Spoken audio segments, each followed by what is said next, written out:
허락하신 하나님의 말씀은 시편 11편 1절로 7절까지 말씀입니다. 내가 여호와께 피하였거늘 너희가 내 영혼에게 새같이 내 산으로 도망하라 함은 어찌함인가. 악인이 활을 당기고 화살을 시위에 먹이며 마음이 바른 자를 어두운 데서 쏘려 하는도다. 터가 무너지면 의인이 무엇을 하랴.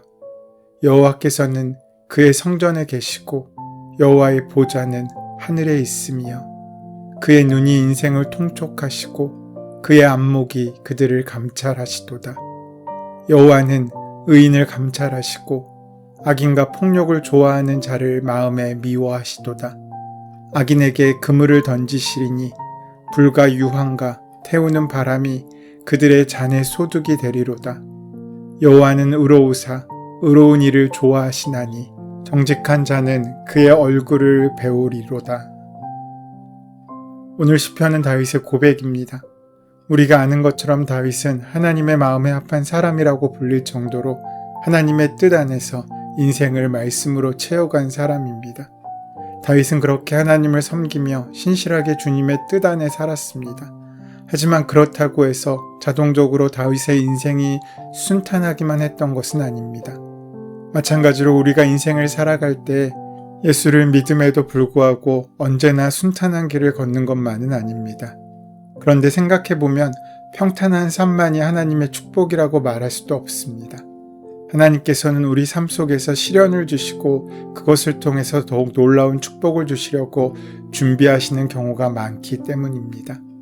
다윗의 인생은 그가 성경에 등장하고 얼마 지나지 않은 시점부터 말년까지 거의 도망자로서의 삶으로 묘사될 정도로 힘들고 어려운 시련의 과정이었습니다. 오늘 본문도 다윗의 일생이 얼마나 고단했는지를 우리에게 말씀해주고 있습니다. 1절입니다. 내가 여호와께 피하였거늘 너희가 내 영혼에게 새같이 내 산으로 도망하라 함은 어찌함인가.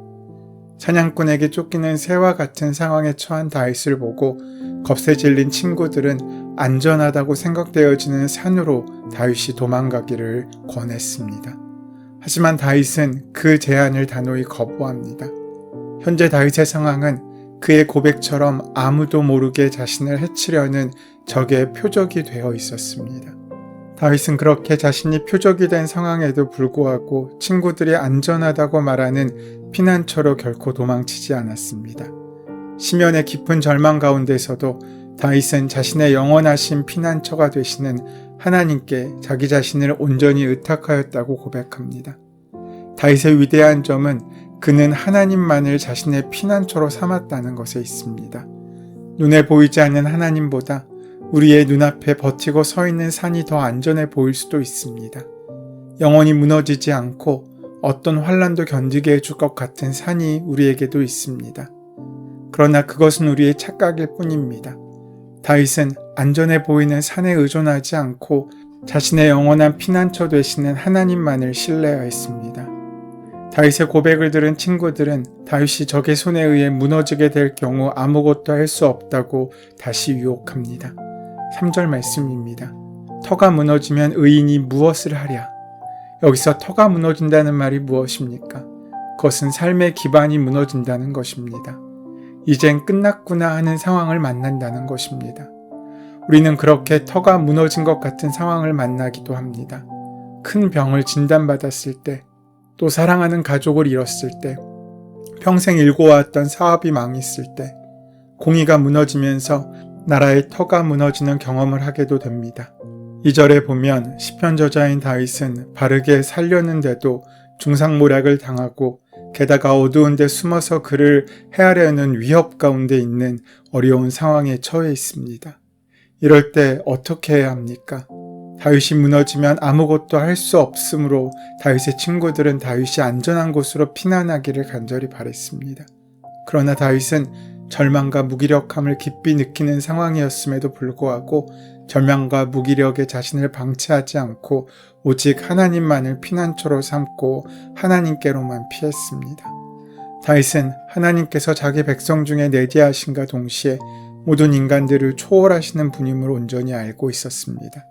그러하기에 그 어떤 피난처보다 하나님만이 가장 안전한 피난처이심을 고백하고 있는 것입니다. 이전까지 다윗을 감싸던 절망도 무기력도 다 벗어버린 모습입니다.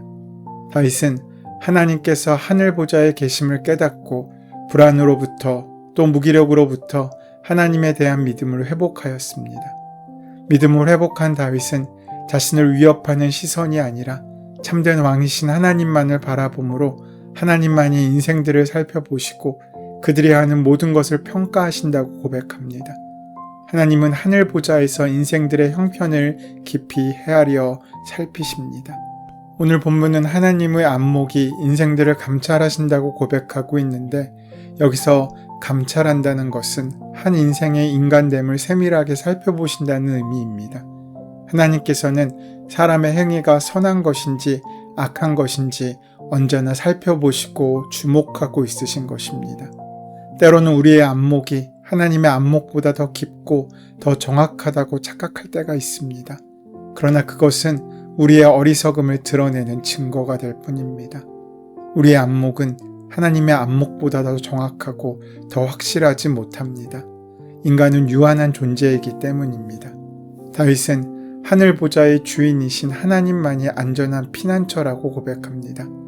계속해서 다윗은 하나님은 의인을 감찰하시지만 악인과 폭력을 좋아하는 사람을 미워하신다라고 노래합니다. 5절입니다. 여호와는 의인을 감찰하시고 악인과 폭력을 좋아하는 자를 마음에 미워하시도다. 의인을 감찰하신다는 것은 가려내시고 헤쳐보신다는 의미입니다. 마치 금속을 불로 시험하는 것과 같습니다.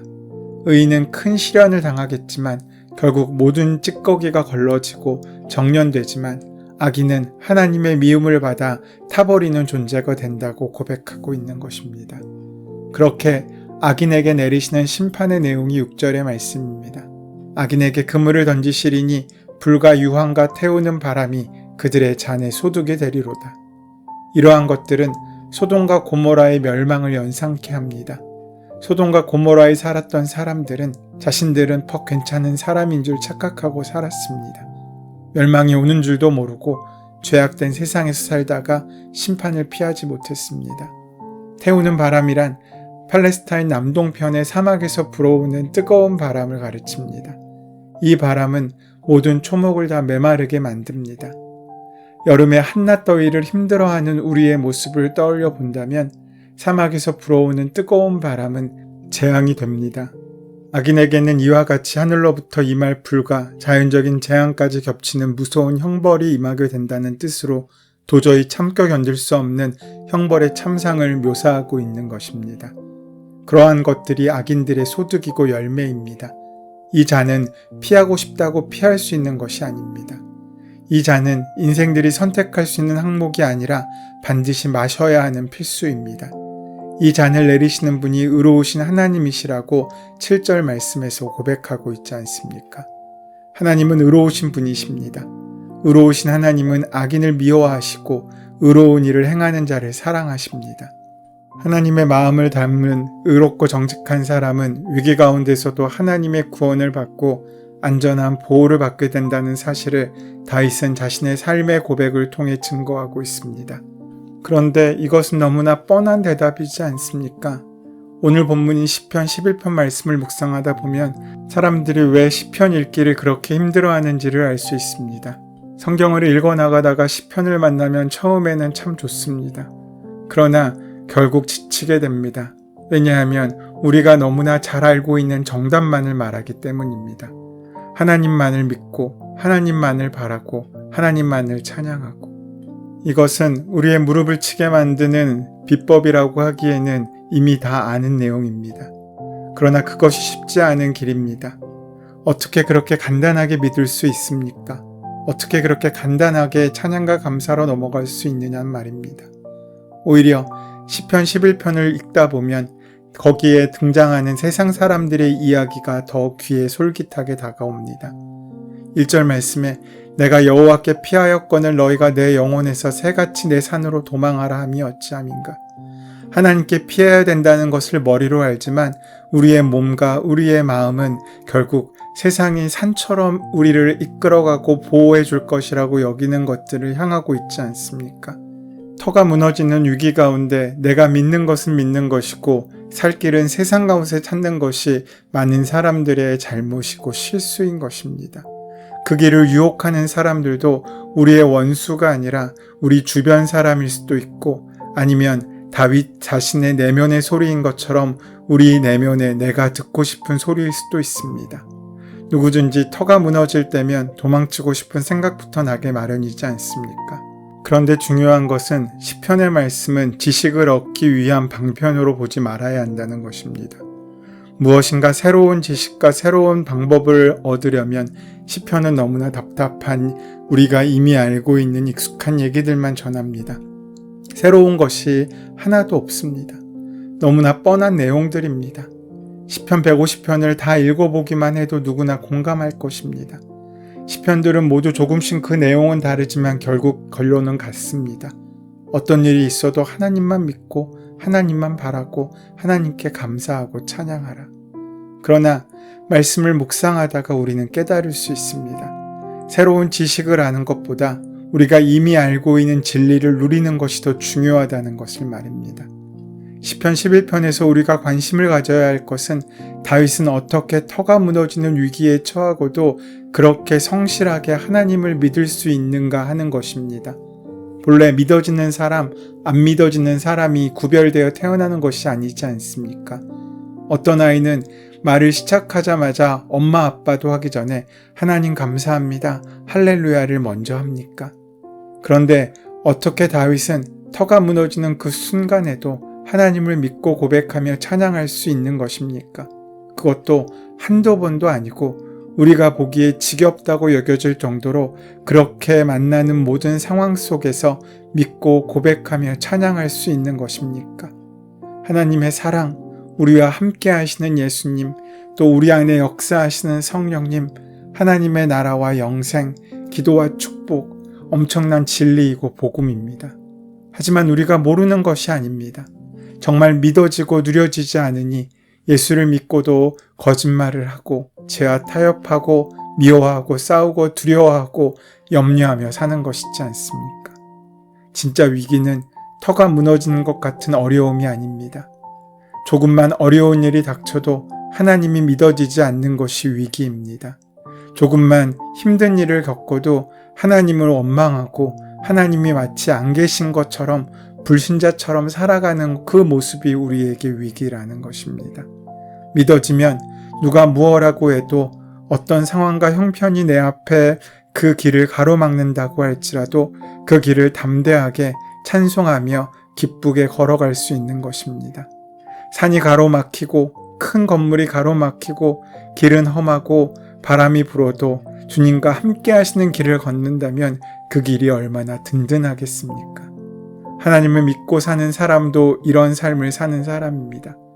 야고보서 1장 2절 말씀에 내 형제들아 너희가 여러 가지 시험을 당하거든 온전히 기쁘게 여기라 라고 말씀하고 있습니다. 어떻게 이런 믿음을 가질 수 있습니까? 다윗의 시편을 읽기만 하지 말고 다윗의 삶을 따라 살아야 한다는 것입니다. 믿음은 하나님이 주시는 것입니다. 그러나 그 믿음을 얻기 위하여 우리가 할 일도 있습니다. 그것은 다윗처럼 항상 하나님을 기억하고 하나님을 바라보고 하나님과 동행하는 것입니다. 이것이 다윗이 터가 무너지는 상황에서도 하나님을 신뢰하고 믿을 수 있었던 이유입니다. 다윗에게만 이런 믿음이 생기는 것이 아닙니다. 하나님을 바라보며 말씀에 순종하는 자에게는 모두 터가 무너져도 일어날 수 있고 소망할 수 있고 기쁘게 견뎌낼 수 있는 담대한 믿음이 생깁니다. 우리가 할 일은 오직 하나님을 믿고 하나님만 바라보는 것입니다. 항상 주님과 동행하는 것입니다. 그렇다면 주님께서 반드시 그 믿음에 합당한 은혜를 주십니다. 그러면 문제는 끝난 것입니다. 사랑하는 여러분, 이해할 수 없는 삶의 역경 가운데 힘들고 아파 주저앉아 있는 분이 있으십니까? 너무나 오랜 기간 동안 해결되지 않은 문제 때문에 고통스러워하는 분이 있으십니까? 그래서 하나님 언제까지입니까? 라고 탄식하며 이제는 하나님께 기도조차 하지 못하고 그저 주저앉아 있는 절망 가운데 있는 분이 있으십니까? 그렇다면 지금 준비하십시오. 눈을 열어 기도하고 하늘을 바라보십시오. 하나님께서 이미 우리의 마음과 삶 가운데 시온의 대로를 열고 기다리실 것입니다. 믿음으로 그 길을 귀하게 걸어 은혜에 이르는 귀한 삶을 살아가는 복된 하루가 되시기를 소원하고 축원합니다. 은혜의 주님, 하나님을 자신의 피난처로 삼은 다윗처럼 우리도 하나님만이 우리의 피난처임을 고백하며 주님께 피하며 살 수 있도록 인도하여 주시옵소서. 예수님의 이름으로 기도드립니다. 아멘. 이제 이 아침 우리에게 허락하신 본문의 말씀이 오늘 나에게 주시는 하나님의 음성으로 들려지기 위하여 본문의 말씀을 깊이 묵상하시고 함께 기도하는 시간 가지도록 하겠습니다. 함께 기도합니다.